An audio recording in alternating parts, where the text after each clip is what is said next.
নমস্কার বন্ধুরা, আশা করি আপনারা সবাই ভালো আছেন।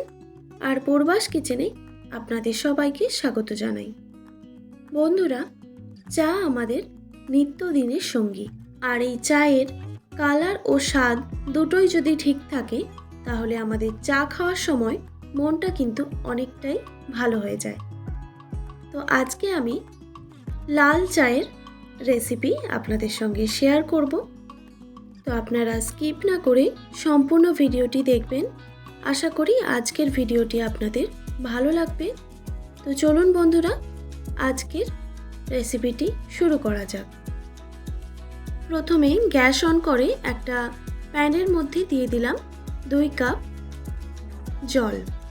যেই কাপের চা বানাবো সেই কাপের মাপ করেই আমি 2 কাপ জল নিয়েছি।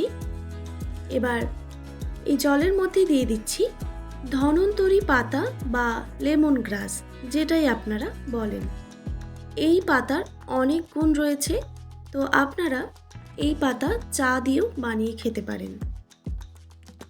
তো এই পাতাটা জলের মধ্যে কিছুক্ষণ ফুটিয়ে নিতে হবে। প্রায় 1 থেকে 2 মিনিট টাইম নিয়ে এরকম ফুটিয়ে নিতে হবে। আর একটা চামচের সাহায্যে মাঝে মধ্যে নাড়াচাড়া করে দিতে হবে। 1-2 মিনিট ফুটে আসলেই দিয়ে দিলাম সামান্য পরিমাণে গোলমরিচের গুঁড়ো। এটাও স্বাস্থ্যের পক্ষে অনেকটাই ভালো। তো গোলমরিচ আর ধন্বন্তরি বা লেমন গ্রাস ফুটে আসলেই দিয়ে দিলাম 1 টেবিল চামচ চা পাতা। চা পাতা দেওয়ার পর আরও কিছুক্ষণ আমি ফুটিয়ে নিচ্ছি। তারপর দিয়ে দিচ্ছি 1 টুকরো থেতো করে রাখা আদা।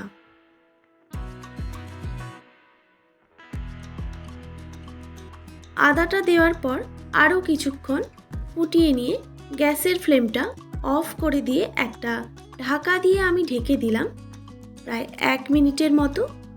এতে চায়ের স্বাদ ও গন্ধ দুটোই ভালো আসবে।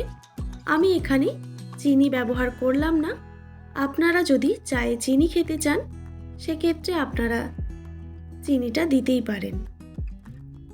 1 মিনিট পর আমি ঢাকনাটা সরিয়ে চাটা ছেঁকে নিলাম। দেখুন, একদম রেডি আমাদের লাল চা। আশা করি আজকের রেসিপিটি আপনাদের ভালো লেগেছে। আর ভালো লেগে থাকলে অবশ্যই একটি like, comment, share and subscribe করে আমার পাশে থাকার অনুরোধ রইল। আর পাশে থাকা বেল আইকনটিও প্রেস করে দেবেন, তাহলে নিত্য নতুন রান্নার ভিডিওগুলি আপনাদের কাছে পৌঁছবে। ভালো থাকবেন, সুস্থ থাকবেন। দেখা হচ্ছে নতুন কোনো রেসিপি নিয়ে। আজকের মতো এইটুকুই। আর এতক্ষণ আমার সঙ্গে থাকার জন্য আপনাদের সবাইকে অনেক ধন্যবাদ।